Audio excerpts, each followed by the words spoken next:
Assalamualaikum warahmatullahi wabarakatuh. Saya Ilham Aulia Rahman dari kelas pendidikan kimia 3B.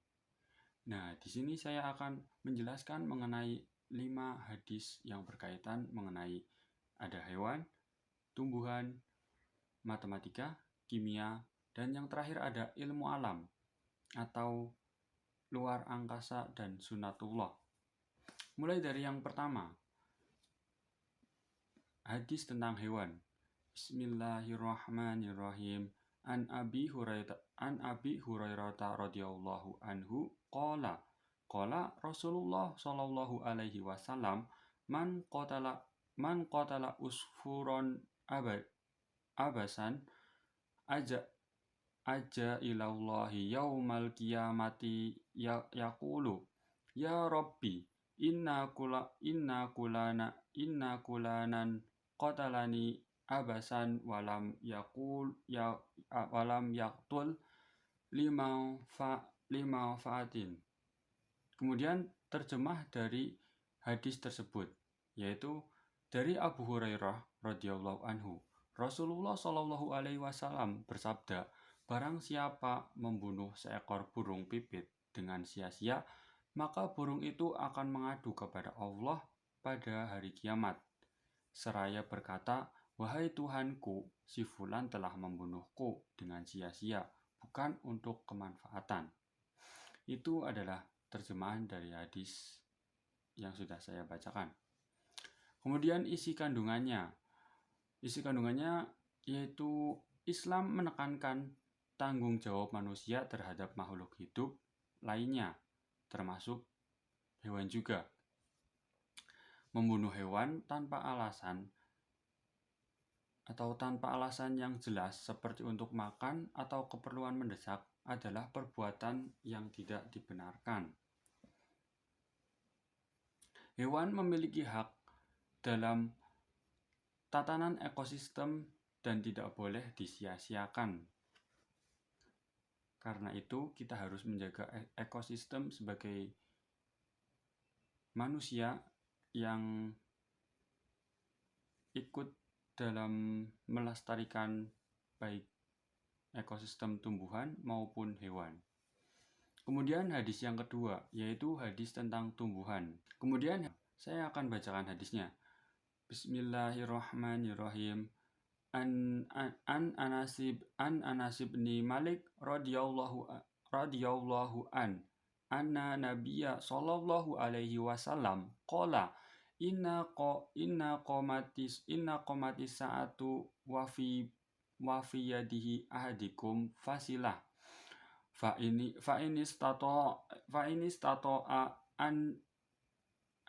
istata'a ala taquma hatta yaghrisaha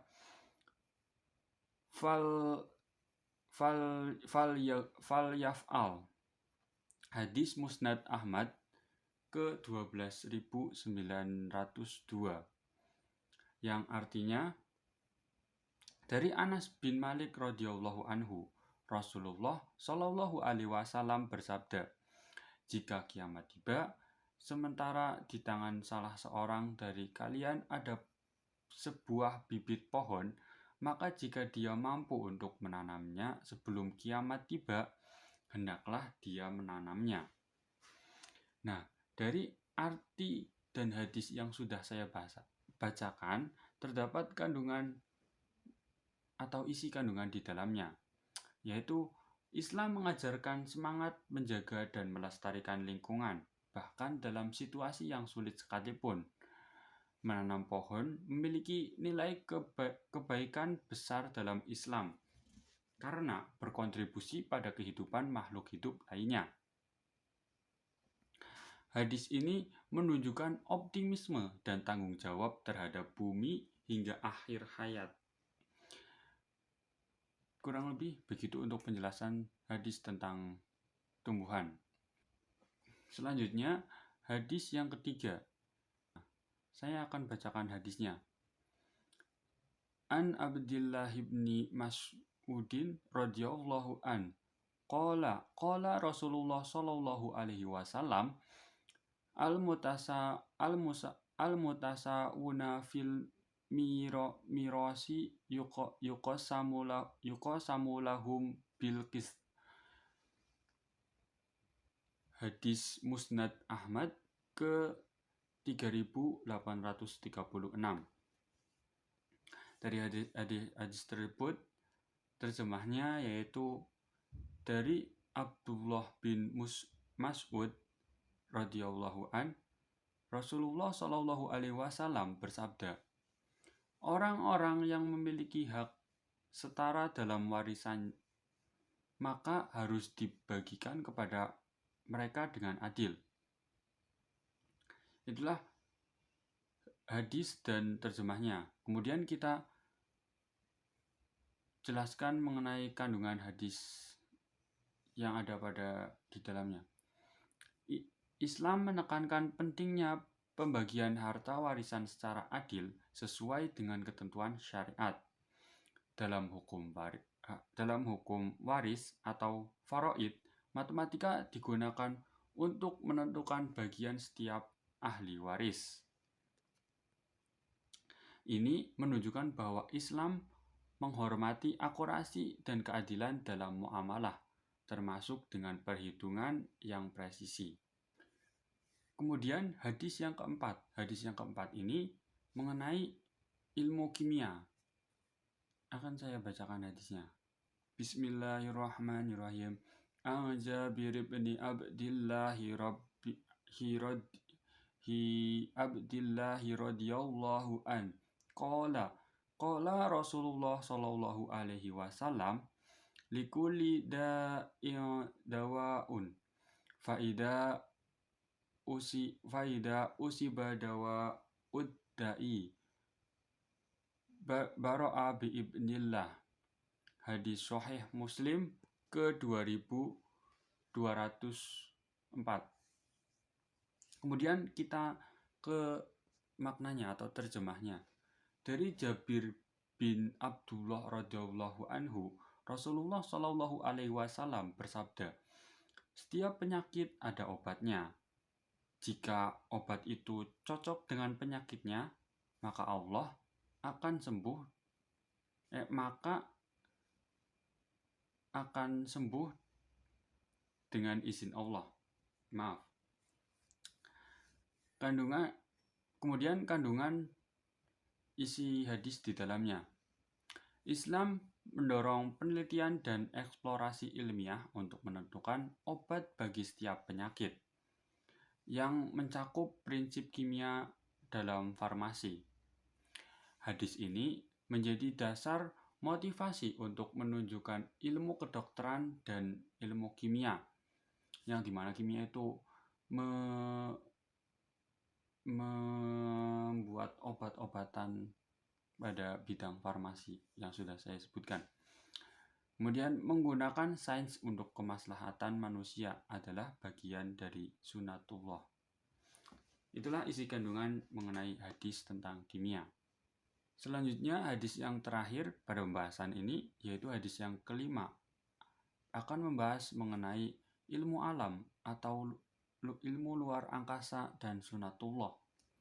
Hadisnya yaitu Bismillahirrahmanirrahim. An Abi Hurairah radhiyallahu an qala Rasulullah sallallahu alaihi wasallam, as-samsu wal qamaru mukawwarani yaumal qiyamah. Hadis Sahih Bukhari ke 3200. Artinya yaitu dari Abu Hurairah radhiyallahu an, Rasulullah shallallahu alaihi wasallam bersabda, matahari dan bulan akan digulung pada hari kiamat. Dari terjemah dan dari hadis dan terjemahnya adapun isi kandungan di dalamnya. Hadis ini mengisyaratkan fenomena kosmik besar yang akan terjadi di zaman akhir atau akhir zaman, yang dapat dipahami dalam konteks sunatullah tentang alam semesta. mengingatkan manusia tentang kebesaran Allah dalam mengatur alam semesta. Kemudian menekankan bahwa segala sesuatu di alam semesta, termasuk benda langit, tunduk kepada kehendak Allah Subhanahu wa Ta'ala. Itulah penjelasan mengenai ilmu alam atau luar angkasa dan sunatullah. Itulah yang bisa saya sampaikan mengenai 5 hadis yang berkaitan tentang tumbuhan, hewan, matematika, kimia, dan yang kelima ada ilmu alam atau luar angkasa dan sunatullah. Kurang lebihnya saya mohon maaf jika ada masih salah dalam pengucapan lafal atau bahasanya. Saya akhiri. Wassalamualaikum warahmatullahi wabarakatuh.